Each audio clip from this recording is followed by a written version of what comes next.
Good morning. This is Jason Dean coming live at you again from Film Fanatic headquarters. Hope everyone's doing good. It is Thursday at 9:44.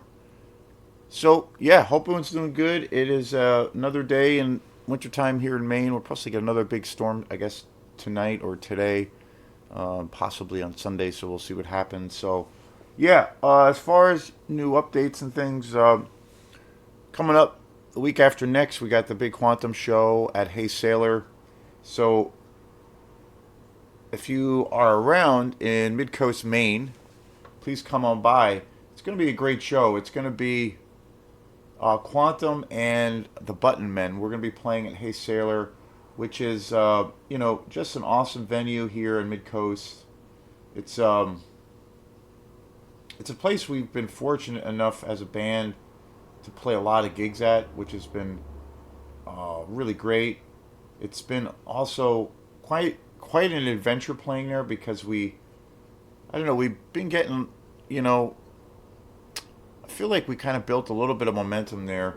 We had our album release show there last year, and that was super fun. I had my friends Ronnie, who played a set of like kind of improv electronic music, and then my other friend Halsey also played, and he has a band called Halsey, which is a hip hop electronic kind of inspired thing, and it's really awesome.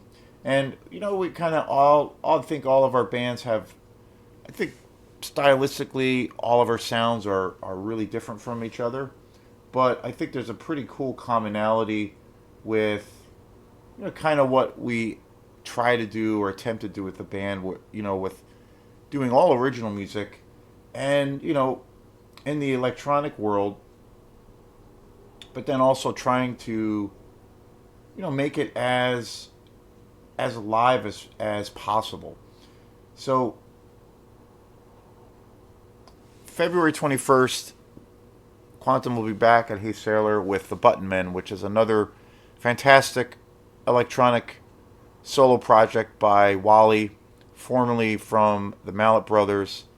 It's kind of dark wave, synth wave, 80s kind of inspired stuff, kind of dystopian, but really great party music, great dance music. We did a couple of shows with the Button Men last year. We played one show at Hey Sailor, and then we also played at a festival last summer. So we had been trying for a long time to basically hook up and do shows or you know performances together. So it's been fun that we've been able to finally do that. And I want to try to do some more shows with him because it's a great, I don't know, it's a cool billing, and it's all original music. So come on by. So getting to today's show, I've been steeped in the world of Paul Nashi. He is one of my favorite figures in the world of horror exploitation. I got this amazing. It's become one of my favorite box sets that I own. But I got this really amazing box set at my last on my last trip to Bull Moose. I got it at I got it at the Bull Moose in Bangor. I totally scored on this. This is an amazing collection. This has five of his movies. It's a beautiful package, big slip cover, and then it's got all the DVDs all in here. The only thing, and it's got a really nice little leaflet kind of bio thing. The only thing I wish that was included, there's no special features on here. There's like some trailers and some stuff, but there's no commentary. There's like zero special features, which is the only thing I'm a little bit disappointed with. But it's kind of one of the reasons I don't typically buy box sets of movies, because I find that it's harder to find a good set of special features. But I have quite a few of his movies anyway, and he is, again, one of my favorite exploitation figures. But the thing that's so amazing about this box set is it's got five movies, and it was really cheap. But the transfer from the transfer of these movies onto Blu-ray is amazing. Like the quality is astounding. The picture and the sound, like I think it's all taken from like the original prints of these films, and they're just so fantastic. Just totally, just so trashy and gory and crazy and sleazy, everything you want. And I am on the fourth movie. I actually, when I bought this set, the only movie I think I saw on here before, and it was a long time ago, is Night of the Werewolf, which is an amazing film. Paul Naschy was known probably mostly in the world of exploitation for his iconic portrayals of the Wolfman.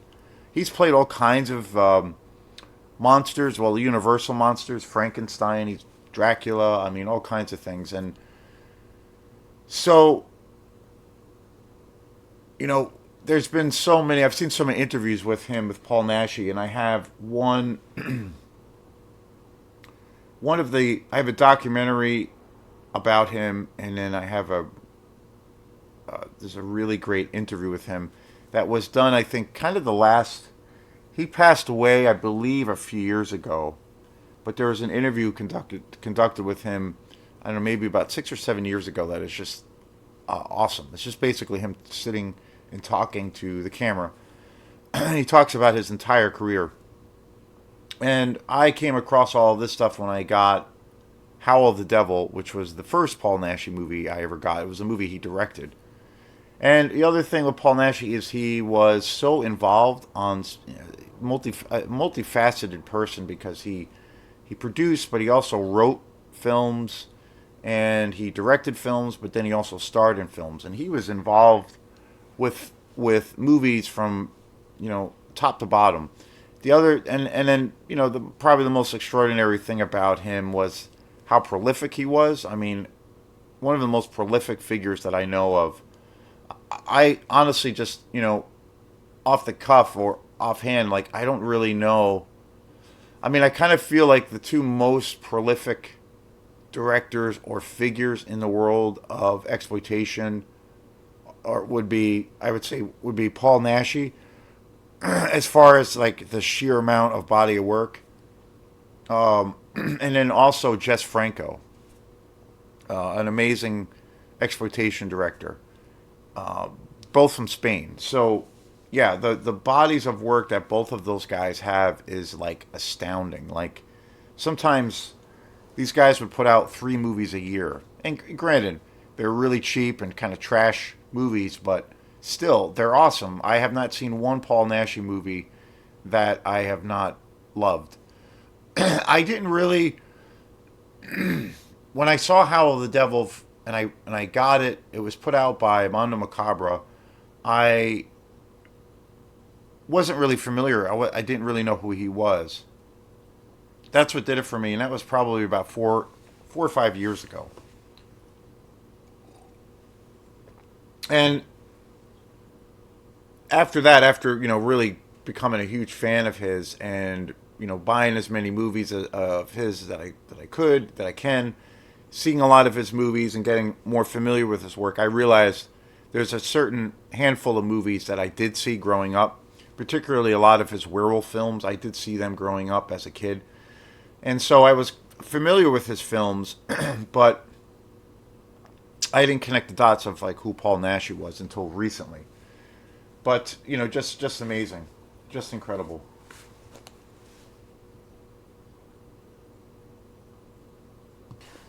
But today's show on this amazing Paul Naschy film, which I had never seen before, is quite a departure. It's so incredibly different from anything that I have ever seen. It was a movie of his that I never saw before. It was my first time viewing, actually. Yeah, it was. I've watched it twice now, and it was the first time seeing it. Again, this box set has become one of my favorite box sets. It's just incredible. And today's movie that I'm going to be talking about is Human Beasts. It came out in 1980. And again, it's so different from, his werewolf monster exploitation kind of thing, or even the kind of the occult or like satanic horror films that he's kind of known for making. It's basically about a hitman who double crosses a yakuza employees and flees with a cachet of diamonds, and he takes refuge within a family with plans of his own. And this movie has a lot of action, a lot of gunplay. It's it's kind of got this over the top kind of violent nature around it. Meaning it's not like your typical it's not a gothic horror film, it's not a slasher film, but it's just got a lot of great action sequences, a lot of gunplay. It's got a little bit of this kind of espionage vibe, but it's a really great action movie, and it's got a lot of killer plot twists. It's this movie was a big surprise because again, this is a really different kind of a role. It's still like super low budget, kind of awful but amazing at the same time. But the thing about this film and all of the movies in this collection that I got, the cinematography is awesome. The transfer for Human Beast is spectacular. And again, this was a movie I had never seen before up until recently. And it's that's the thing with Paul Naschy is he's so versatile. I've said before that, especially in the early 80s, late 70s when he was a pretty young guy and he was so prolific. I mean, all of the movies I've covered, this is the fourth one in this set, and there's one more movie to go, which I'll do tomorrow. Every movie has come out pretty much the same year, which is crazy.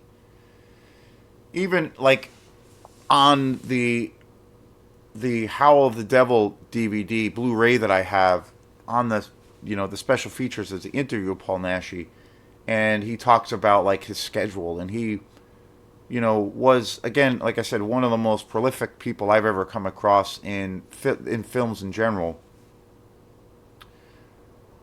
But he talks about this crazy, almost dizzying schedule he had, where he was like shooting two or three movies together, and he would go from like one set to the next.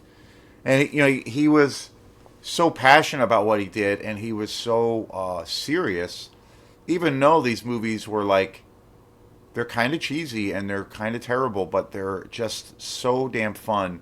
And they do have moments of where the violence is pretty shocking. They do have these underlining things about the story that is pretty serious, and but you could tell they tried to make something good and make given that there was no real budget, but they're going for it, and that's the thing I love. It's really this film, Human Beats. It's like all of his films. It's just really raw, and it's going right for the jugular, and that goes back to why I just can't get enough of these movies and why I love them to death, because they are just so visceral. Like I've said before, it's like putting on a classic punk rock record. It's just there's not multiple takes. There's no there's not you don't have like a big label like Sony Records backing them. They're just fucking going for it, and that's the aesthetic that I love, and it's just got that rawness to it. And to a degree, like you think when this film was made, Human Beats, and in general all of these movies from like especially my favorite period, late 70s, early 80s of films, there there was obvious all kinds of restrictions on filmmakers. A lot of these films were as independent outside of like a big Hollywood system as possible. They were totally this, it was kind of this really strange kind of underground movement of filmmakers that were, just essentially working their asses off to put out all of these films trying to make some money, but trying to take with the limited resources that they had, trying to be you know utilize every dollar that they have and give it some power behind it. You know, and it's when you think of you know yesterday I did a show on uh, Benicio del Toro's The Wolfman with Anthony Hopkins, which came out in I think it was 2010, and that movie is not very good at all. And I got that on Blu-ray a couple of years ago, and I had seen it a couple times. There were things about that movie I thought that were cool, but I revisited it the other night and I watched it, and I was really disappointed. I couldn't get all the way through it. And granted, now we're in 2025, so it came out quite a few years ago. But there's interesting thing as far as 2010 at the height of CGI, and that film is so they dumped at that time compared to some films now it's probably not very much, but at that time that was considered that was going to be considered by the Hollywood studios to be a home run, to be a they're going to knock it out of the park. They have all the top actors. They have this amazing cast: Anthony Hopkins and Emily Blunt and Hugo Weaving, and they just have all the A-list actors. But and they dumped a shit ton of money in it. But that movie bombed. That movie was a turd when it came out of the gates, and you can see why. And it was at the height of when CGI was a thing, so it became this thing in film, especially in Hollywood films, of where the film creators at that time believed, well, now we can, because of this digital age that we're in with computers and the emergence of CGI, now we can just pull off anything from our imagination. But if you watch that film like I did, it's like they're so to me it's like the ultimate downfall of why it becomes the downfall as to why that film doesn't work, because there's nothing practical. There's like zero practical effects and everything. Yeah, it's got some great kills, but and it at times has good atmosphere, and it has some moments, but it's such a flatlined movie. There's no chemistry with any of the characters, and the CGI is there's so much CGI. It's unbelievable, and it just clearly looks artificial. But with Human Beasts and any of these films, these guys had no budget whatsoever. There was no, this was light years before any even films that were shot on video. Say in the late '80s, where you had the emergence of recording devices like camcorders, and people could buy their own recording equipment and essentially make home movies or make these guerrilla films. This was before even that, and way before any idea of what CGI could be or what it would become. And to see what they were able to do, particularly in this movie, Human Beasts, where it's just straight up, imagination, and everything is practical. And to me, it's even though this movie is pretty cheesy, but that's what I love about it.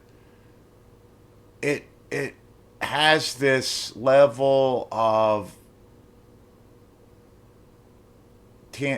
everything feels tangible, everything feels lived in. It's organic, it's all practical effects. It just feels real. It just feels dirty and grimy, and that's the thing that I love about it. And again, the other thing that's so amazing about it, about one thing I think about a lot, is how films will age over time, which is obviously a big thing.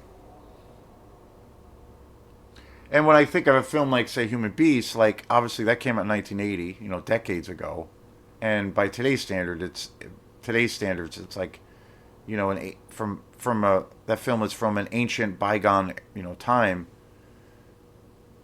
And then when you look at, say, the Wolfman, or even the newer Wolfman, which was a total disappointment, directed by Lee Winnell, there is, when I look at a film like Human Beast, like which I'm talking about today, is I feel like that's not, it's pure 19, it's pure 80s, pure 70s, pure 80s, like the whole aesthetic, the whole vibe, the music is incredible, just everything, the style, the dress, and the fashion, but and for all intents and purposes, you would think that's going to be dated. Like watching it now in 2025, it's going to be so glaringly dated, but not in a cool way. But to me, it's not. It's like, no, I want to see that. I think,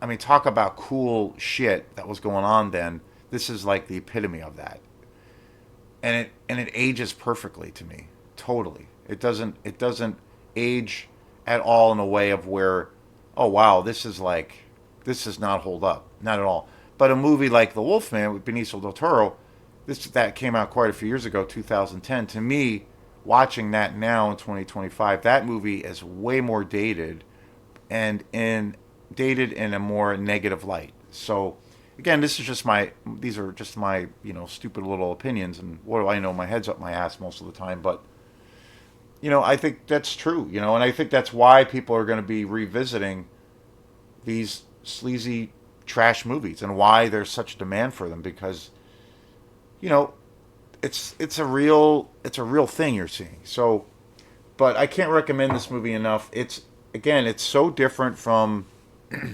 his other films that I have seen. Paul Naschy is one of those guys that is truly he's truly a chameleon, and he never stuck to, I guess, convention. He Every film I've seen with him in it, I feel like, because I'm part of the audience, I feel like he's always keeping me guessing. Like I don't know what else he's gonna do next. Like each film is so different on this box set, and he's always surprising me. Like the chances and kind of risks that he takes, and again wearing all of the different hats that he wears. Acting as a producer, a writer, director. Acting in some films where he's like playing two or three roles. It's just awesome. But yeah, Human Beats 1980, I highly recommend it. It's a super awesome movie.